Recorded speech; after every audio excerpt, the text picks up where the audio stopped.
जब हर तरफ मुश्किलात हों तब ही तो वक्त होता है खड़ा होने का और डट जाने का। जब हालात अच्छे हों तब तो हर कोई न सिर्फ मैदान में उतरता है बल्कि उतरने के लिए बेताब होता है। बात तो तब है कि सामने मुसीबतें और दुश्वारियां हों और फिर भी आप अज़्म मुदाफ़त बांधें। आज के हालात कहते हैं कि एक जमात ज़ेरे बार है, सारी मुश्किलात उसके लिए हैं। लोग धरे गए हैं या भागे हुए हैं। कानूनी मुश्किलात ऐसी हैं कि कम से कम इस देश में पहले कभी नहीं देखी गई। कहने को तो इलेक्शन का मैदान सजाया जा रहा है, लेकिन ऐसा लग रहा है कि सरकारी आशीर्वाद हासिल करने वाली जमातों के लिए हर आसानी होगी और एक गिरोह के लिए तमाम दुश्वारियां।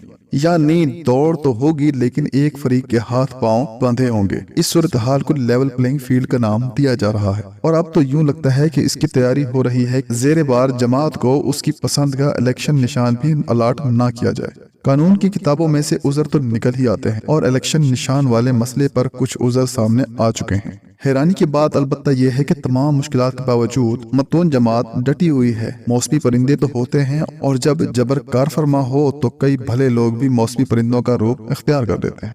ऐसे लोग इस जमात को छोड़कर जरूर गए हैं, लेकिन अवामी सतह पर जमात का हमायती हल्का कायम है। सरकारी हलकों के लिए ये अमर यकीनन बायसे तशवीश होगा। बुनियादी बात अलबत्ता यह है कि सरकार को जो भी गड़वा घूंट निगलना पड़े इलेक्शन होने चाहिए। जिस दलदल में मुल्क फंसा हुआ है उससे निकलने का और कोई रास्ता नहीं। इलेक्शन मैदान में खड़ी की गई दुश्वारियों का तो अवाम को बखूबी इल्म है, लेकिन ये जानते हुए भी अवाम इंतखाबात के मुंतज़िर हैं ताकि इजहार राय का कोई एक मौका तो मिले। रजीम चेंज के बाद अब तक यक तरफा कार्रवाइयाँ हो रही हैं। कानून भी मसलियत का एक जरिया बन चुका है। बहुत हद तक अदालतें बेअसर होकर रह गई हैं, क्योंकि अदालती निजाम के बावजूद वही कुछ हो रहा है जो सरकार चाहती है। लेकिन इलेक्शन हुए तो तमाम तर कदगनों के बावजूद पर्ची डालने का एक मौका मिलेगा और यही डर है कि बिखरे हुए अवाम का फैसला पता नहीं क्या हो। बहरहाल ये तो महज कयास आराइयां हैं, कौन जाने अवामी फैसला क्या होता है। फैसला जो भी हो, वसवसों और अंदेशों पर काबू पाना चाहिए। बहुत कुछ हो चुका, बहुत कुछ का मजाक उड़ाया गया है। अब मुल्क को नॉर्मल हालात की तरफ जाना चाहिए। इसमें कौम की बेहतरी है। अलबत्ता एक बात हैरान कुन है, मोहतरम मियां साहब को हर किस्म की ड्रिप लग रही है, हर किस्म का टॉनिक उनके लिए मुहैया किया जा रहा है, लेकिन फिर भी चैन नहीं आ रहा, ना मियाँ साहब की जमात को और ना उनके खैर ख्वाहों को। सरदारी साहब फरमा रहे हैं कि कोई जमात सादा अक्सरियत नहीं ले सकेगी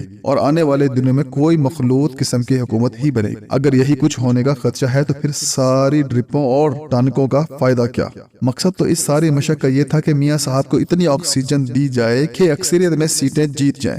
लेकिन अगर तमाम तर एहतियाती तदाबीर के बावजूद ऐसा होता नजर नहीं आ रहा तो फिर अकाबरीन मिल्लत से पूछना बनता है कि आप क्या कर रहे हैं और क्या हासिल करना चाहते हैं। एक और हैरानकुन बात यह है कि सलाखों के उस पार ऐसा कोई वावेला नहीं मचाया जा रहा कि हम तकलीफ में हैं, हमसे बुरा सलूक हो रहा है, हमें फला फला सहूलत से महरूम रखा जा रहा है। कोई ऐसा शोर नहीं सुनाई दे रहा कि सेहत खतरे में पड़ गई है, प्लेटलेट्स काउंट हमारा गिर रहा है और इलाज के लिए हमें बाहर ना भेजा जाए तो हमारी कीमती जान को खतरा है। ये अजीब किस्म के ढीठ हैं। इतलात के मुताबिक अंदर वर्जिश किए जा रहे हैं, कुछ टाइम इबादत में गुजरता है, कुछ कुतब बीनी में और ठीक शाम 8 बजे नींद का गलबा हो जाता है और नमाज फजर तक खूब गहरी नींद रहती है। अटक जेल जब खबरों की जीनत थी तो ये हैरानकुन खबर आई कि जेल के हालात से हम मानूस हो चुके हैं और हमें यहाँ से किसी और जेल मुंतकिल ना किया जाए। अब अडियाला खबरों की जीनत है और वहाँ से भी ऐसा कोई शोर नहीं आ रहा कि हाय हाय हम मारे गए, हमारे साथ बहुत ज्यादती हो रही। ये ढीठ लोग तमाम मुश्किलात के बावजूद सुकून में लगते हैं। वो जमाना भी था जब मियाँ साहब अंदर गए और उनकी चीखो पुकार खत्म ही नहीं हो रही थी। हमें ये सहूलत नहीं मिली, हमें वो चीज दस्तयाब नहीं, और फिर जो प्लेटलेट्स ड्रामा हुआ, मियाँ साहब को मुआयने के लिए सर्विसेज अस्पताल ले जाया गया और जेल रोड पर टीवी कैमरों की लंबी लाइनें लग जाती थी और खबरों का एक ही मौजू हो जाता था कि मियाँ साहब की सेहत किन हालात से गुजर रही। मानना पड़ेगा ये लोग फनकारी के माहिर हैं। ऐसा माहौल तब बनाया गया कि मुतलका अदालत ने भी बाहर जाने की इजाजत दे दी। कुछ हफ्तों की मोहलत मिली थी और जनाब शहबाज शरीफ ने 50 रुपए के स्टाम्प पर अदालत को यह जमानत दी कि मोहतरम मियाँ साहब मुकर्ररा वक्त के अंदर मुल्क वापस आ जाएंगे। वो 4 या 6 हफ्ते 4 साल पर मुहित रहे। अब जब मुल्की मौसम बदला है और मोहतरम मियाँ साहब वतन वापस लौटे हैं तो सेहत भी बहाल और कानूनी दुश्वारियां एक एक करके खत्म हो रही हैं। अलबत्ता बात वही है कि इतनी आसानियों के होते हुए डर फिर काहे का। वसवसे और अंदेशे तो जायल होने चाहिए, लेकिन नहीं। मुल्की सूरत हाल थोड़ी गंभीर है। अवामी मूड कुछ खतरनाक लगता है, जैसे अवाम किसी लम्हे के इंतजार में। टीवी प्रोग्रामों में मैं 1-2 बार कह चुका हूँ कि गूगल मैप से पाकिस्तान के तमाम नक्शे उतार लिए जाएं جائیں اور پاکستان کے کسی قصبے یا شہر میں 2 کلومیٹر کا راستہ ڈھونڈا جائے جس میں نون لیگ کے محبوب قائد بغیر سیکیورٹی کے پیدل چل سکیں، اور ایسا 2 کلومیٹر کا ٹکڑا نہیں مل سکے گا۔ کئی ہمارے ٹی وی رپورٹر عوامی رائے معلوم کرنے کے لیے مائک لیے بازاروں میں نہیں گھومتے، کیا جوابات وہاں سے ملتے ہیں؟ یہ شیر دل لیڈر اتنی گھبراہٹ میں گرفتار کیوں ہیں؟